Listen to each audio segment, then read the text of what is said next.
Hello, my name is Dan Collins. For most of my life I've worked in teams. I've led teams, and now I spend a great deal of my time facilitating the growth and development of business teams. Along the way I've learned a lot about what makes a team work.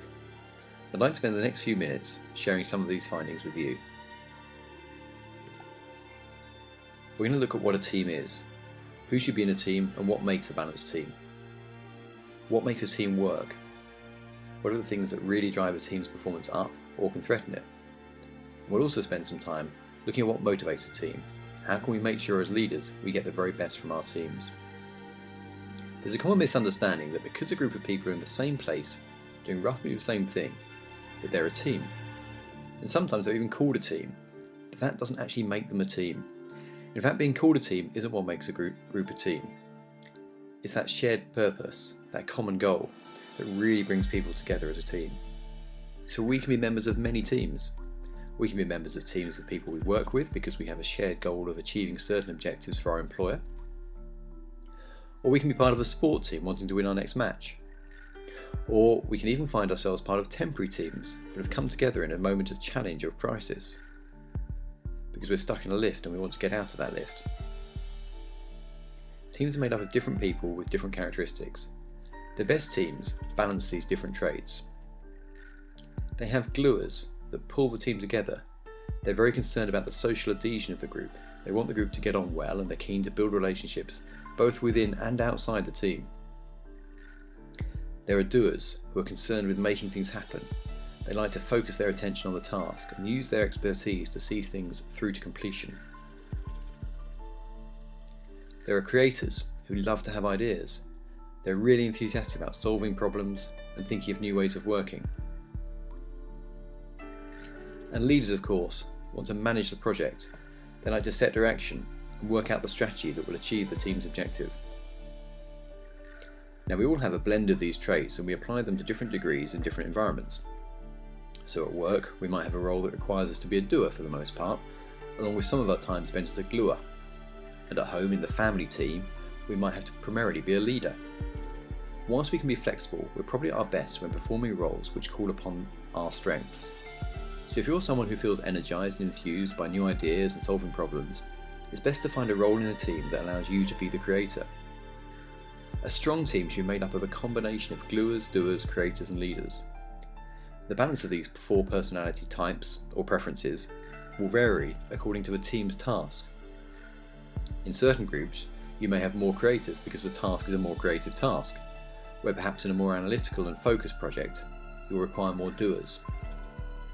And in every case, whilst you need a leader, very often the most ineffective teams are teams made up exclusively of leaders. Where everyone is a leader, it's hard for the team to find a consensus and to work towards one goal. So let's look at what makes a team work. The very best teams share a common set of attributes. They share a common purpose, so everybody in the team is working towards the same objective. They often share the same values, so they're looking to achieve that objective for reasons that really matter to them personally. They want to make a difference. Each individual has very clear goals that are in line with the team's objective, and those clear goals are known by everybody else on the team. One of the best examples I've seen of this is a team that get together every Monday morning and share their individual goals for that week. They say, "This is what I'm setting out to do this week. This is what I want to achieve."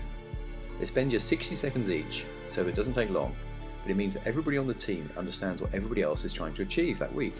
They can support each other, help one another along, and it prevents overlap.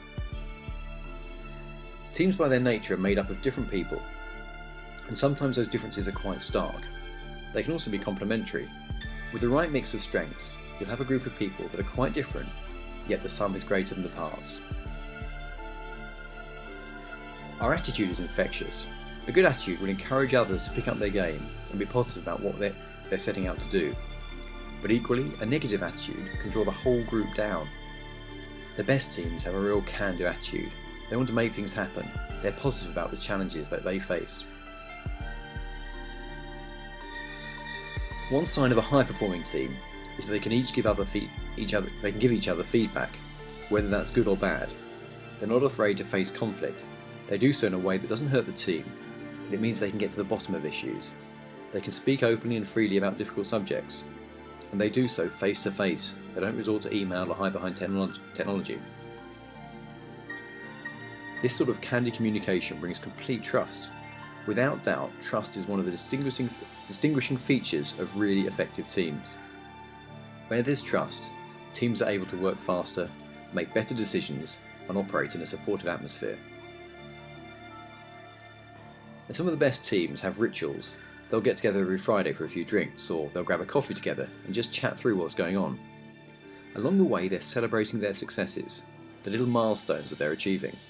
And when they finish a really large project or achieve a substantial target, they'll celebrate accordingly, marking their achievement in a memorable way that makes the team want to repeat their success. There are also threats to teams. Size is increasingly becoming a challenge. More than 20 people in a team make it very hard for the team to understand what everybody's up to, what they're doing, where they're heading. And teams are working under increasing stress. And while stress can be a positive thing, too much stress can be negative and bad for our health. In teams, some people will have the capacity for high levels of stress, while others much less so. So the team as a whole needs to understand how they work best under pressure, and take steps to manage their workload accordingly. Increasingly, teams are based in many locations, often right across the world. This means they're working to different time zones, in different cultures. And just not being able to see each other can present a tremendous barrier to effective team working. It's impossible to truly get to know someone over a telephone line, so it's important if people are spread around the world, that they get together on a regular basis, even if only for a day at a time. Simply being in the same place, meeting, eating, chatting together will build trust. And whilst technology is a huge aid and means we can communicate more information more quickly than ever before, it can also get in the way of those candid, face-to-face relationships, which are so important. So use technology, but also build in time for face-to-face contact. But by far the greatest threat to any team is the leader. Productivity, retention, and well-being are all massively impacted by the quality of leadership. So what can a leader do to motivate a team and get the best from them? Simply saying thank you, showing appreciation, giving recognition has an incredible motivating effect. We all crave appreciation, and when we get it, we feel our efforts are worthwhile. It's the leader's responsibility to set the vision, to say, this is where we're heading. To make this as clear as possible, they might want to paint a picture, take people on a tour of their next office block, or as in one case I know, build a model of their next larger factory. This had an amazing galvanising effect on the team, and within a few years the business had grown and the team were working in that new factory. The leader must also set the right standards. The leader must define what excellent looks like in this team. When a team member is operating at a lower standard than his teammates, it will, in time, bring the whole team's quality and morale down. So when a leader demands and maintains higher standards, morale is kept high and the team feel justly proud of their work. Getting people around a table to brainstorm ideas and creatively solve problems is tremendously motivating. It doesn't take very long, and it gives people a real sense of involvement, that they're having some say in the future. Regularly taking a temperature test of how people are feeling is really valuable. Use an online survey of some sort, like the Fresh Tracks Team Health Check. It takes a few moments to complete and immediately indicates what steps can be taken to improve team spirit. And sneak away from time to time.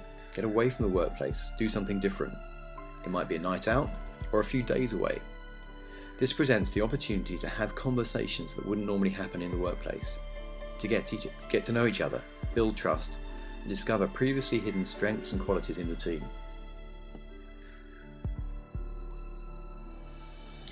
If you'd like to know more about teams or the issue of trust, which is so essential to high-performing teams, then we have 2 books we'd love to send you. Simply drop us an email at books@freshtracks.co.uk. And if you'd like to take your team away to explore the subject further, have fun together and become a high-performing team, then please visit freshtracks.co.uk.